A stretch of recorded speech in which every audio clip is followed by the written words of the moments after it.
Hello my friends and welcome back. Thank you very much for being with me again today. New day, new articles. We have an article here from Russia actually, and I think it's a very very important article. And this article comes from Reuters from August 2nd, 2022, Tuesday. Russia's Supreme Court designates Ukraine's Azov Regiment a terrorist group. You know what that means, right? You know what terrorist, what the fate of the terrorist is if they get caught. So Russia's Supreme Court on Tuesday designated Ukraine's Azov Regiment as a terrorist group, a Reuters correspondent in this courtroom reported. The Azov Regiment, which has far-right and ultra-nationalist roots, has been one of the most prominent Ukrainian military formations fighting against Russia in eastern Ukraine. Russia has regularly cited Azov in support of its assertion that Ukraine is controlled by fascists. Russian state propaganda has compared Azov fighters to World War II era Nazis, whose defeat by the Soviet Union remains a core part of Russian national identity. Previously based in the eastern Ukrainian port city of Mariupol, many of the regiment's personnel were captured by Russian forces when the city fell in May after an almost three-month-long siege. Official in the Donetsk People's Republic, the Russian-backed entity, which claims Mariupol as part of its territory, said in May that captured Azov Regiment fighters could face the death penalty under the self-proclaimed republic's laws. Well, a terrorist, we found out yesterday when the President of the United States of America, Joseph Biden, came in front of the cameras, I believe, or I think, and he stated that another terrorist was killed, so justice was served or something like that. So if these guys, and they label that Al-Qaeda leader as a terrorist, so then he got what he deserved. A CIA drone flew over the sovereign airspace of the sovereign country of Afghanistan and killed this terrorist. Good job.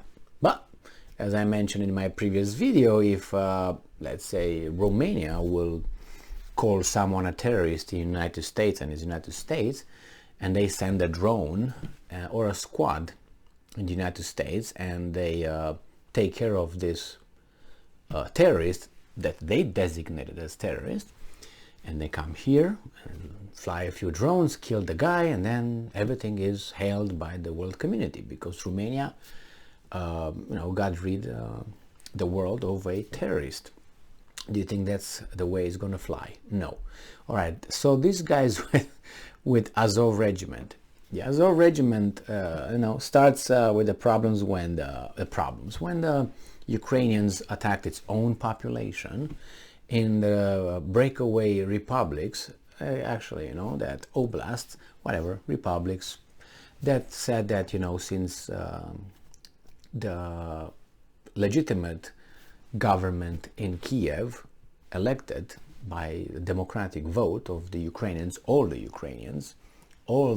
citizens of all areas and territories in Ukraine, he was toppled by a coup supported by Western services. That's a well-known fact. I don't have to point out to Victoria Nuland. Then I think it was a secretary of the Secretary of the State, something like that. She was very high and she's still there. You might want to check her bio.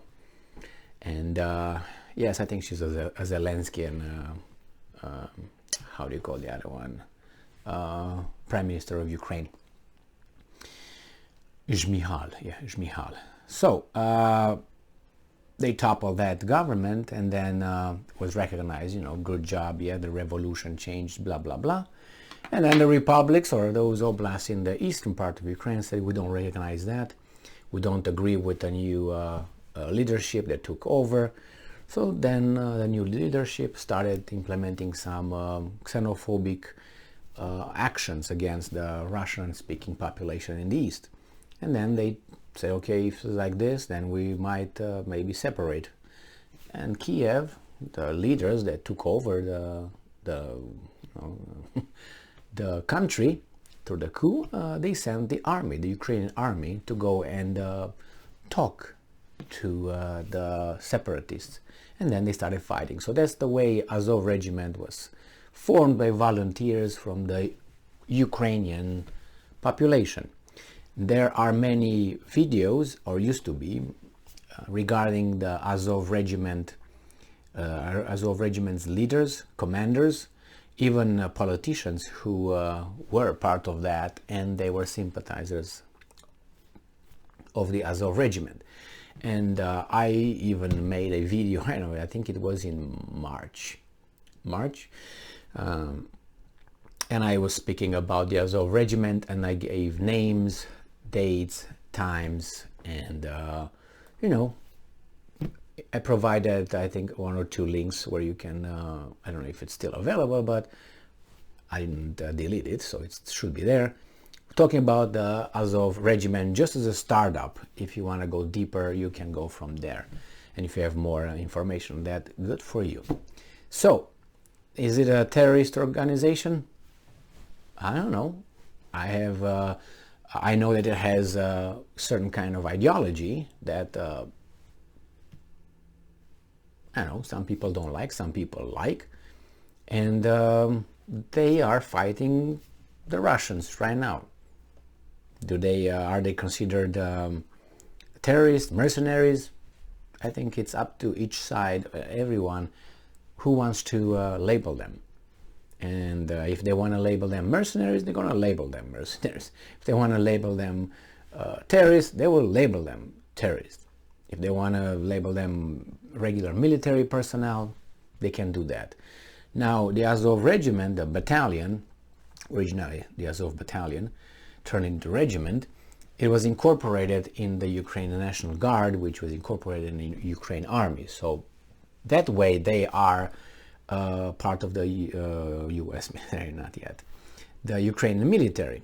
But if we do the same analogy and we use the same rule, then we have the SS Waffen, and the SS, who was incorporated in the effort of the German military, was not under the Wehrmacht's command. The SS, I think they were still independent versus outside of the regular Wehrmacht military. I don't want to give you false information, I'm pretty sure. But nevertheless, it was considered an active, combatant units made of many foreigners, by the way, SS Waffen. So then they were considered prisoners of war. They were not considered criminals. So the Azov Regiment, even if they had a certain ideology, if they were fighting and they followed the rules of war and engagement, and they're not paid, as the mercenaries are just for killing, then I don't know. And about terrorists, if they're incorporated in the Ukrainian army, I don't know how you can call them terrorists unless, I don't even know, because a terrorist is, attacks civilians and in order to attain a certain political goal, and creates terror and unrest. Now you can call the regular military doing that, right? But it's an illegal act, and this is it could be a legal act. That's 3 illegal acts, but this is a legal act of fighting the invader, not purposely killing the civilians as of now. But I don't know what happened before, after 2014 and up. There were a lot of crimes committed, or reported at least. I can't verify that, and probably based on that and other evidence the Russians might have, they label them a terrorist group. You catch him, put him in front of a firing squad, and boom, or send a drone. Thank you very much for being with me again today. Stay strong, stay smart, look for the truth, and be just.